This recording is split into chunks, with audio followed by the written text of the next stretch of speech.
Nadia, welcome. You're officially the first guest speaker on mental fitness, and I'm very happy to have you. So, just to let me get this right, you are an integrative nutrition health coach. So, why don't you tell us a little bit about what a health coach is or what you do? Yeah, perfect. Thanks, Dean. And thanks for asking me to be the first one to have a chat with. So I appreciate that. Yeah, so a health coach is basically a health coach's role is to help people make and implement lifestyle changes that will benefit their overall health and well-being. So the easiest way to think about it is you'll see in kind of the medical system, whenever someone has a health issue or kind of are dealing with issues like that, that they're very quick to throw medication at it. But health coaches believe that you're better off kind of getting to the root of the problem and like fixing, it ultimately comes down to your health. So like fixing like what the issue is, whether it's some sort of inflammation in your body or you're dealing with like chronic fatigue or stress and that kind of stuff. So a health coach will support a person in implementing lifestyle changes to help overcome those issues, or to kind of, if someone's like, I want to lose weight or I want more energy, and I'm really just not happy with my life right now. Mentally, I'm not feeling great. I need to make a change. A health coach is a great person to help you with that, because like what I like to focus on is helping people make realistic and sustainable lifestyle changes that is going to just like change how you live on a daily basis, and not just like, oh, I'm going to go on this fad diet to lose weight and then put on a load of weight again once you're done the diet. So it's about being realistic and sustainable in the approach you take to your health. Yeah, so it sounds like it's coming from a little bit more of a holistic approach than kind of concentrating on one specific thing. Like, my coaching experience would be from personal training, and that's obviously a very physical standpoint. It does touch on nutrition as well, but not near enough, I feel, of where it should have been. Um, so yeah, so what I'm hearing from a health coach as such is it's a full, all-round embodied kind of service that someone like yourself can deliver to whoever needs it. Yeah, exactly. And you'll find health coaches that also specialize in specific like areas. Like you might have a health coach that likes to specialize in improving gut health or something like that. So like a lot of Mm-hmm. them do specialize. For me personally, it's more so that, like, as I said, like implementing a lifestyle change. And I'll give you an example. Like, I've very much supported my mother recently on going through that transformation. And like you said, it's the holistic approach. So I'm like getting her to make sure she's getting enough sleep, starting to implement more whole foods in her diet, starting to Mm-hmm. implement more movement on a daily basis and that kind of stuff. So it's like, instead of overhauling everything, we're starting to introduce little things, and I can see already like she just looks like a different person. Like she's really Wow. improved in that way. So yeah, it's like it's amazing to see. But yeah, a lot of different health coaches focus on different things. You touched on something there, which I did actually want to bring in later on in the conversation. But the fact that you mentioned it, you mentioned gut health, and that seems to be a particular kind of buzz topic these days in this whole wellness field. So, what does it necessarily mean to have gut health? And if you can, I'd like you to maybe expand on that in the fact of what is the relationship between gut health and brain health, if any, or if you can maybe just touch or elaborate on that one. For myself personally, I look after my gut health very well. And I think Mm-hmm. I can't speak to like the scientific research, but I know there is research and studies out there that show that your gut is directly correlated to your brain health. I'm sure Mm-hmm. the articles and stuff you can read on, I've listened to loads of podcasts on it. But for my personal experience, I know that if my gut is off, if I'm dealing with like bloating, or like if people who deal with IBS and things like that, like it just throws your whole day off. And so what I mean by that is like it affects your energy levels. You're feeling kind of, you could feel a bit like lethargic and like not really feeling great. Whereas I know that's if I'm having gut issues. Now, usually I will get gut issues if I eat out too much, for example. Mm-hmm. But so if I spend a week, like for example, when I'm away on a work trip, I have to eat out all week. My gut is going to be in bits for the next week with bloating, pain, like my Mm-hmm. your daily bowel movements go off, all that kind of stuff. It just throws everything off. Now, if I spend the Yeah. week eating at home and cooking my own meals, I'm like clockwork. I'm not dealing with bloating. Like Hmm. I have none of that issues. So I have more energy, my head's clearer, like I'm able to focus better and that kind of stuff. So there's Yeah. definitely a correlation there. And you can even, if you're in tune enough with your body, you'll feel that.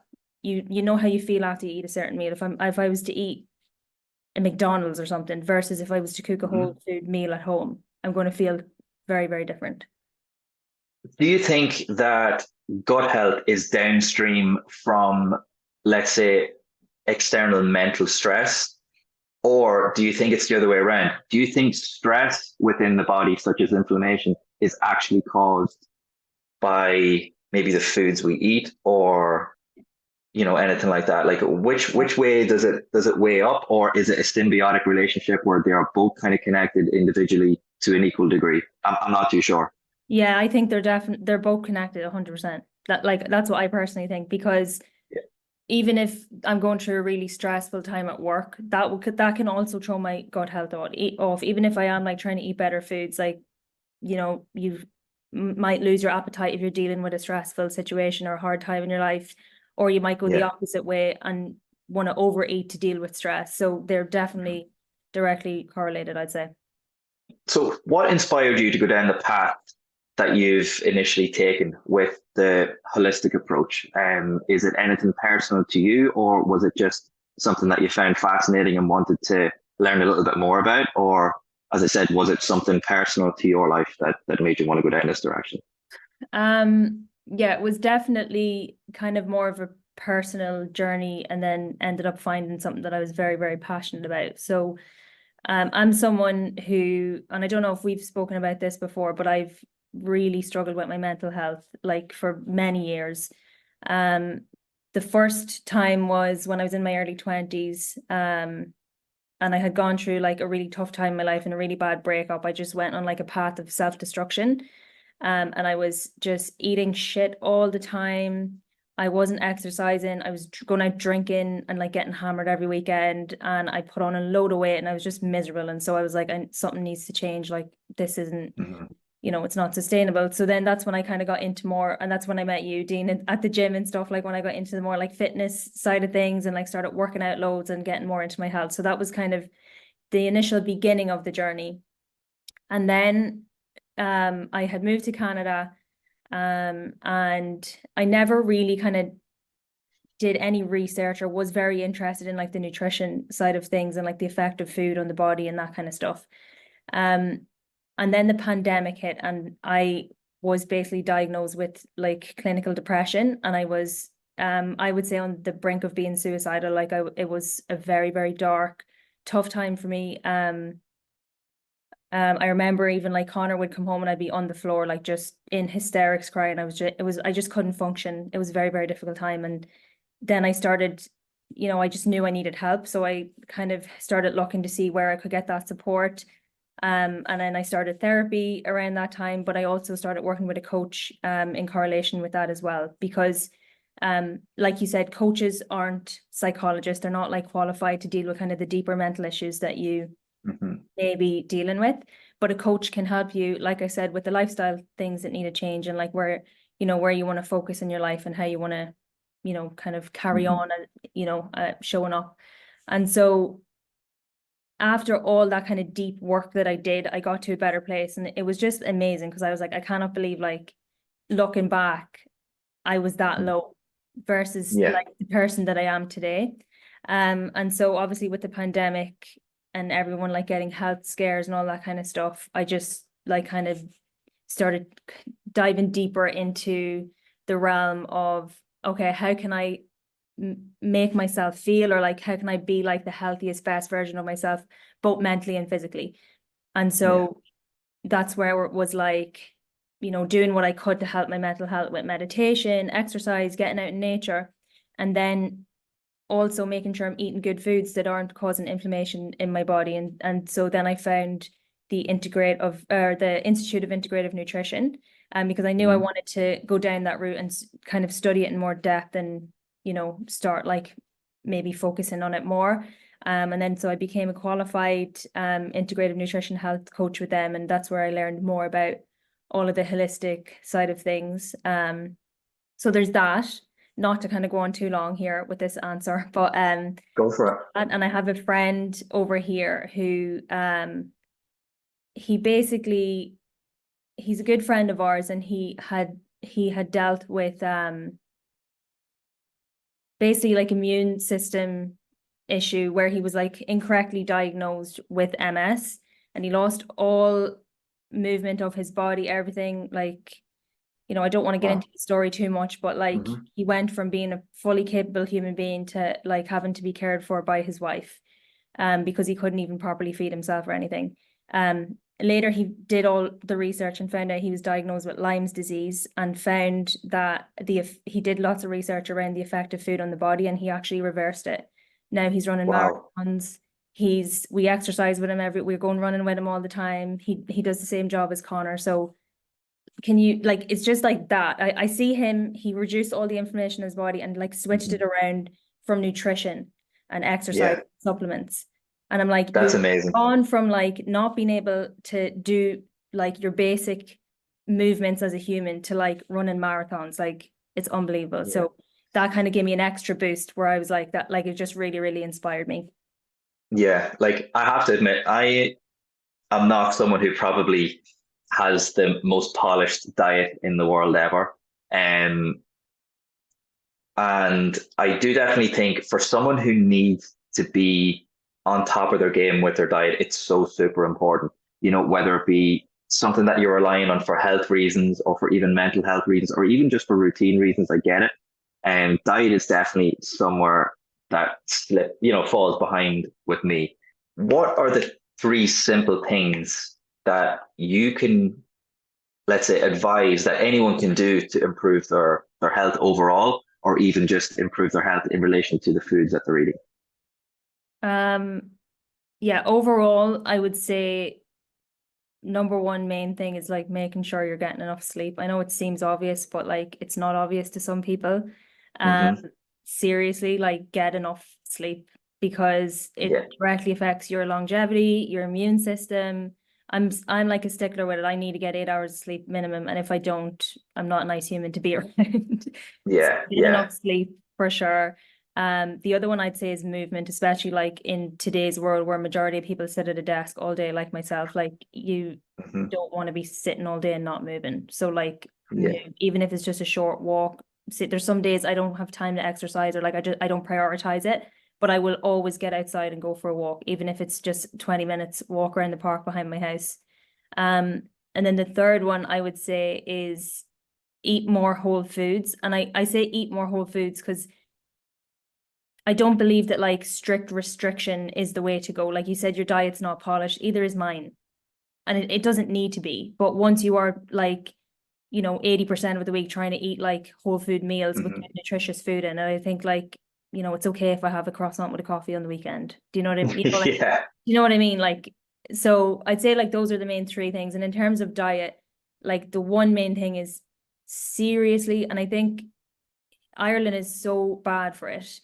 I mean, everywhere is, but like reduce the amount of processed food you're eating. Like the effects of it on the body is just horrendous. If you look at the research and like read about like what it does to your body. And what I mean by processed food is like packaged food that like has a load of shitty ingredients in it, that kind of stuff.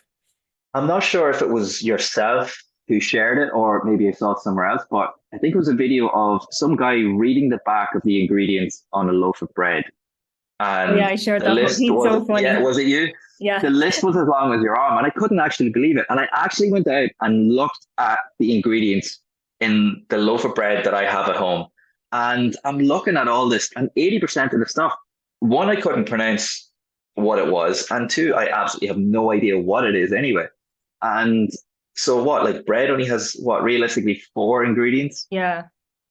What was it, like salt, flour, yeast, and eggs? Am I right? Yeah. It's so like it is pretty crazy when you do actually take into consideration the amount of additives and everything unnecessary that is in the foods that the majority of people are actually consuming on a daily basis. Yeah, and that's what's causing inflammation. That's going to cause you not to be able to sleep properly. That's going to cause you to have bloating, no energy. Like if there's one thing I learned from like studying nutrition, that was the biggest habit change for me, was I read the ingredients of absolutely everything that I buy. And it might seem like a bit like, oh Jesus, is there really a need for that? Yeah, there is really a need for it, because it's making me Yeah. sick otherwise. I care about my health and I prioritize my health. And like, it takes me, like, we went and did the shopping last night and it takes us bloody ages, because we're like, Connor's the same. We do it together. We're like, no, what's in this? No way, I'm not putting that in my body. Like, Yeah. one thing I will say is, a lot of Irish people, what they say when they move to Vancouver is the nightlife is shit. And it's because everyone's not drinking every weekend.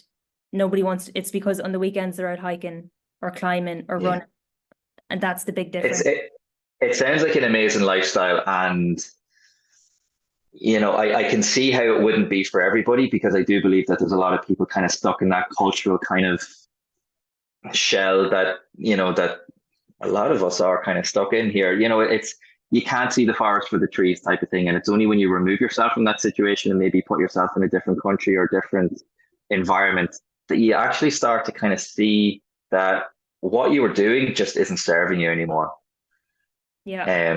So that's what I'm hearing from what you've learned from your experience by relocating over there anyway. Yeah, 100%. Like, and I think then the other thing I wanted to say is, because obviously I mentioned my mom, like, I'm so proud of like the transformation she's made. But before, she used to do the whole Slimming World thing. See, this Hmm. Slimming World thing, I can't, like, I was seeing the foods that they said that they could eat, like the good foods that they could eat. And it was like this marshmallowy wafer thing. And I read the ingredients on the back and I'm like, they're saying this is like a good thing that you can eat as a treat. Like, absolutely Right. not. Like, it was just, it was insane. So yeah, I think like the processed food, people pick convenience over quality, whatever's Yeah. quicker, or whatever they can throw together quicker. But is that worth it to, like, cause inflammation in your body and not live as long as you would, Yeah. Unfortunately, that seems to be the main narrative I feel in people these days, where it's just the path of least resistance towards everything, whether that be your attitude towards food, or whether it be the attitude towards exercise, or maybe even self-development or self-care. It's just when things are difficult, we tend to just be averse from it completely. Yeah. And I found out through experience that's the complete wrong way of attacking these type of situations. I had to be very proactive with my mindset. Um, proactive with certain life changes. So yeah, no, I understand that. Like, on the working, because what we were talking about there was like picking convenience over like quality. Hmm. And I think like that's one thing when you're working with a health coach, for example. So this is something that I have supported people with before, and it's like, well, I don't know what to eat for dinner, and I don't know, like, how to get enough nutrition in and all that kind of stuff. Like I said, I'm not a nutritionist, but I have tools that can support that I transform my own kind of diet and lifestyle with. And from getting qualified with the Institute of Integrative Nutrition, like, we have like a nutrition plate that we use, and you can like mix and match your meals with that. So there are easier ways to do it, and easier sustainable ways to do it that make it enjoyable and don't make it seem like a chore and a big massive change. So it's not all that hard. It is actually easy to do it once you have the right tools, and that's what like a health coach can support you with, for example. Yeah, excellent. Sounds good. It sounds like I need a health coach. Here. Yeah, it does. And well, look, that's perfect, Nadia. You've literally covered everything that I wanted to touch on today. Thanks so much for coming on board. I do genuinely appreciate it. You're the first guest speaker and absolutely not the last. And maybe down the line, I'd love to have you back on again. You did mention to me that we didn't bring up yet that you're maybe in future going to be releasing a service that you're going to be doing with people, or a course. Yeah. Do you want to just lightly touch on that before we wrap up?